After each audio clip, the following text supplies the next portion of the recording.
Hi, my beautiful souls. How are you? How are you feeling? I must just say, Mother Nature's being amazing, and she is having a wind choir, is what I like to call it. So if you suddenly hear sudden loud whistling, this is just the wind, and she has been going on for the last 24 hours. So this is just what we're in the middle of at the moment, which is beautiful and also just just just is what it is. And so we have full moon in Cancer coming up, my love, which will be either on the 6th or the 7th of January, depending where you are, and it's at 16 degrees of Cancer. And so what we have from the aspect side is we obviously have the full moon is opposite the sun. That's what makes it a full moon. The sun is in Capricorn.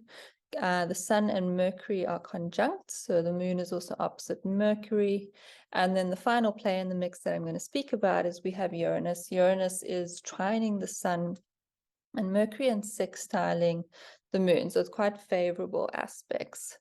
And so when we think about this moon, for me, the moon in Cancer always feels like that huge mama bear energy. I mean, the moon is in her home sign of Cancer. It is very much about the nurturing. How do we create emotional safety? What is our home? But also this internal world of like nourishment, looking after your nervous system, really, really looking after your emotions, your inner child. That sort of energy comes up. But with the full moon, when we think of it, my loves, it's bringing illumination to a cycle, right? So it either can be from the new moon we had in December, and then it's bringing up illumination of what's happened over the last 2 weeks, or it can even link to when the moon was in Cancer as a new moon in the 6-month cycle. And so if you think of the moon, she's like really dark and new moon, and then she brings up into this giant ball of light. And so bringing light to matter. So this is what a full moon does, is it almost illuminates stuff for you to almost see everything.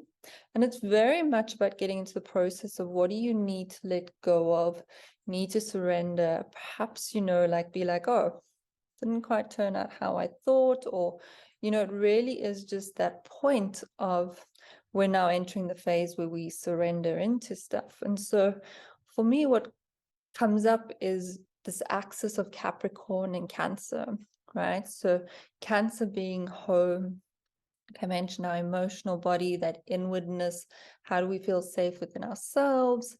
And then Capricorn is about public, it's career, it's status, it's recognition. It's really like being out there in the world. And so I feel like it's almost bringing like, where do we have balance in that? Or do we have balance? Or don't we have balance? Do we want to create balance, between our inner world, our home, our family world, and the outer world of our career, our public space, how we're recognized, and do we feel safe in both? And how can create more safety for self? Because remembering that once you're really safe in your home world, then you're able to go out there and shine your beautiful light. And the thing when we think about Mercury and Uranus, so they're both still in their retrograde, but they're coming towards the end of it where they're going to shift.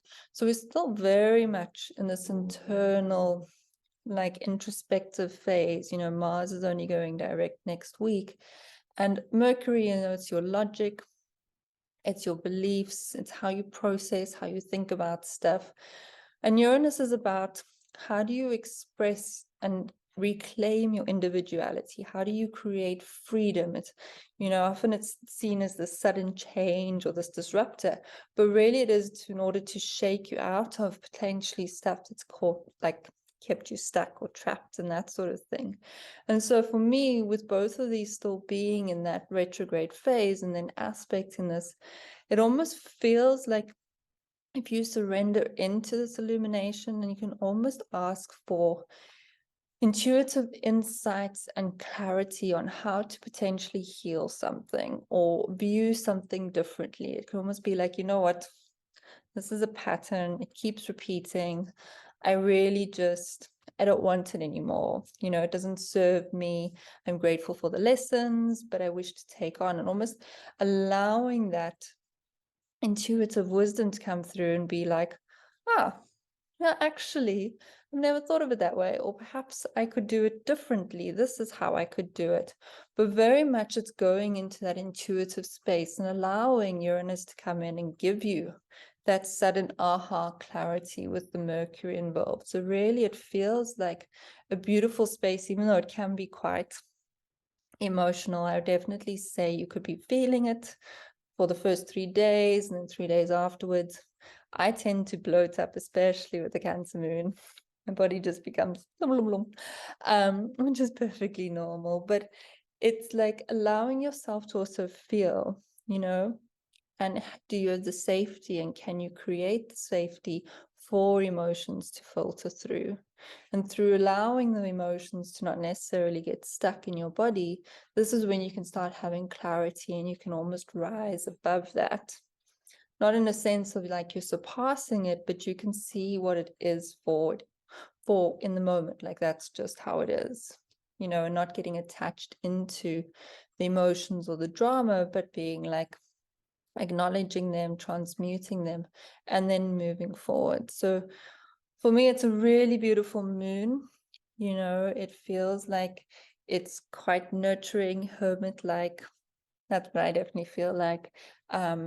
But the ability to allow ourselves to have those moments of aha and seeing things differently.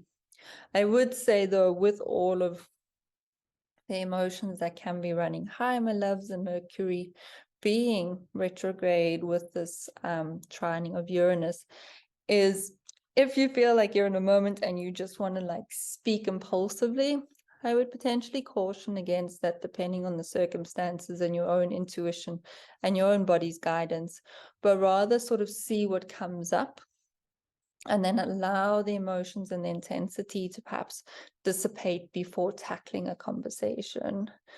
Sometimes in these things, the emotions really are quite heightened. We might afterwards be like, actually, didn't feel as intensely about it. I don't feel as passionately about it. So that would be sort of my just caveat with this moon, is rather using this energy to journal into it, to feel into it, and then remembering that we're going to go into all the phases of the planets moving direct, and there is then that impetus to go forward, and using that then to handle situations or resolve things and that sort of thing. So sending you so much love, my beautiful souls, and warm, gentle, nurturing love as you navigate the next few days. I'll chat to you soon. Bye, my loves.